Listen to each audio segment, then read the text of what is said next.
All right, so I have a secret way of kind of accessing chives because it's easy to think that it's only for potato topping, or if you live in the Western America, especially, and Western world, America in particular. Um, but it also has a lot of healing capability. And so, just to kind of anchor it for you, um, there there's two kinds of chive, right? You've got your Western variety, which is Allium shonaparosum, otherwise known as common chive, and you've got the Eastern variety, which is Allium tuberosum, or, well, there's another one, but we don't need to go into that. We do it in the Healing Herb Health session, and our other materials. Do check it out on chives. But it's known as Chinese or garlic chive. Both of them very, very similar. They're visually different. The but their applications are similar. And again, we go into that in the Healing Herb Health session on it. But for here, how do I keep them straight? How do I remember? Well, okay, so both are good at parasites. Both are good for fighting colds and flus. Heart health, of course. Bone health. Lots of things you might not think about with chives. Protect against cancer. Yeah, gentle but seriously important, right? Immune system.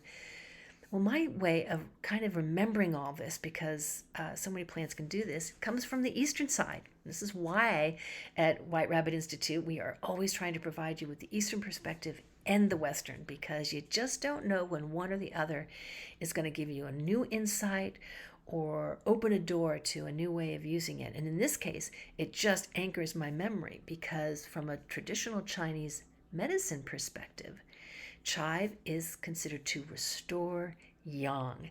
Now, yang is recognized by being warming, protecting, transforming, lifting, right? Moving. And these are all characteristics of what chive can do. It helps move your energy, protect you, your immune system, right? It's wonderful for cold hands and feet. That's a particularly TCM or traditional Chinese medicine diagnostic. When you've got that unusual symptomology, you want to start thinking about some chive. It's great for that. It warms the middle jowl. Isn't that beautiful? So there's three parts to this body. You've got this upper area, upper jowl, burner, middle, and lower. And chive comes into the middle.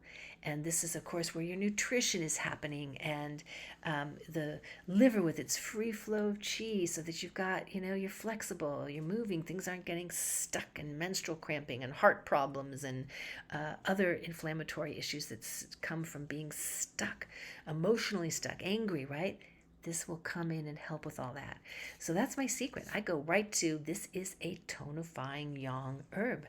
And instantly I have a whole realm of application that is a lot easier than having to remember a long list of Western diagnostic or even Eastern applications. Just that one word. So there you go.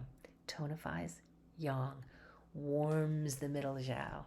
Now you have a reason to go check it out more. Find out more at whiterabbitinstituteofhealing.com, and certainly check out our Healing Herb Health session on chives.